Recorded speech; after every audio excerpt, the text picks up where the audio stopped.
Hello, Mr. Chamberlain here. I wanted to go over what is known as a series circuit. So a series circuit is basically what we have is we have all of the load devices or resistors are in line. So they are connected one after the other. Daisy chained together is another term that we could use.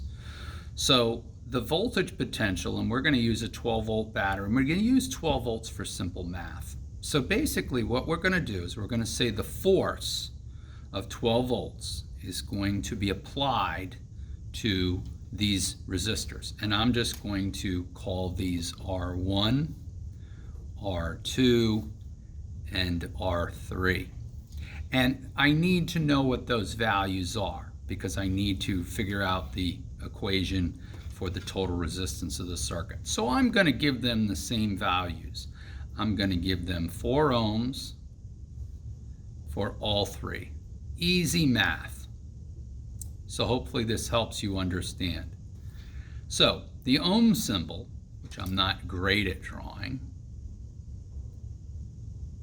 looks like that on your multimeter, and that's the ohm symbol that I put in there. So that tells me that 4 ohms is in the same value. So we have 4 ohms, 4 ohms, and 4 ohms. Now, to figure out what's going on here in this circuit, we have to remember that whatever force is applied to any circuit, that battery force of battery voltage has to be used up in the circuit so that on the ground path of the circuit back to the negative side, I always have 0 volts left over. So that means the force has to be used up across these resistors. So let's see how that works. So first off, I need to know what is the total resistance of the circuit. The total resistance is how I write this on the board when I'm writing this. So TR for total resistance. The equation for the series circuit is to simply add these up. So it's R1 plus R2 plus R3, etc. However many you have. So I can simply add these together. 4 plus 4 is 8 plus 4 is 12. So what we're going to do is we're going to use that Ohm's law equation, V for voltage divided by amperage I times the resistance R. This is a division symbol. So I need to know at least 2 of these to solve for the third. So I know the voltage potential, which is 12 volts. I know the total resistance of the circuit, R, because I've added 4 plus 4 plus 4 is 12. Simply divide 12 by 12, and that gives me 1 amp. So that means the flow of electrons through this is 1 amp.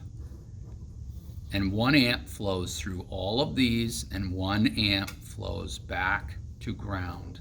Constantly, the electrons are being moved through the circuit because we have a force. We have a voltage potential on this side that is greater than ground, and the force on the ground side is 0 volts. So we're always going to have the force push the electrons through the resistors until I use all that force up, but I'm still going to flow the electrons back to the negative side of the battery. It's a constant circle, as I've told you before. Now, what I really want to know in this equation is how many volts gets used up across these resistors, and how does it get used up? So the way I like to explain it is that you have to end up with 0. We have the source voltage of 12. So what's going to happen is when we go through R1, this resistor, the voltage is going to drop, and then that voltage is going to flatline, and it's going to go into the second resistor, and then that voltage is going to drop, and then that voltage is going to flatline, and it's going to go through the third resistor where it's going to drop, and then that's going to be 0 volts. So Basically what that means is the voltage drops across a resistor, and then it will further drop through the next resistor and drop until we get to 0. So it has to be equally distributed across the resistors if they have the same resistance value. If they're different, then the voltage drop would be less or more depending on the resistance value. So now, how can we mathematically prove that this resistor is going to use the same voltage as this one, and we have 0 volts left over? Well, we use Ohm's law again. But this time, what I want to figure out is I want to figure out what the voltage drop is. So again, what I'm going to do is use Ohm's law. I want to know what the voltage drop is. That's what I'm looking for. What do I know? I know that R1 is 4 ohms. So amperage times resistance. So I need to know the amperage. Well, I already figured that out because I added these up and divided by 12, and I know the amperage. So the amperage is 1 amp times the resistance is 4 ohms. And that gives me V. So that tells me that the voltage drop through R1 is going to be 4 volts. I'm going to have 4 volts used up in R1. How about R2? R2 is the same. So again, 1 amp flowing through the whole circuit constantly, because it's a series circuit, gives me 1 times 4 is 4 volts. So I'm going to lose 4 volts in R2. And the same goes with R3. 1 times 4 is 4. If I simply add them up, 4 plus 4 is 8, plus 4 is 12. 12 minus 12 is my 0 volts. So that means I would use up 4 volts through R1. I have 12 volts of force pushing the electrons into R1. I'm going to use up 4 volts. So now I only have 8 volts left over.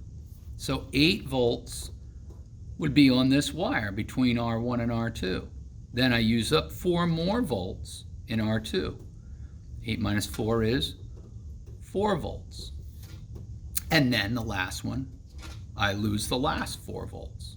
And that will give me 0 volts at the end. So this is how a series circuit works. It's very simple.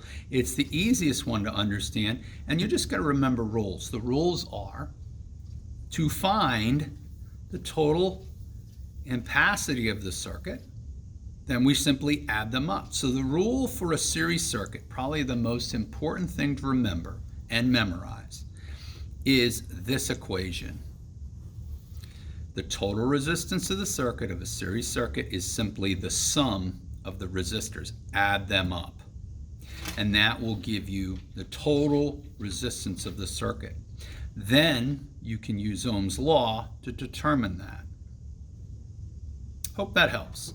So that's how you figure out how a series circuit and how the voltage is used up across the resistors. Don't forget, whatever the sum voltage is, at the end of the circuit, you have to have 0 volts. You have to use it up. So I simply can check my math by saying 4 plus 4 plus 4 is the source voltage of 12, which would leave me 0 volts at the end. We'll do a parallel circuit next.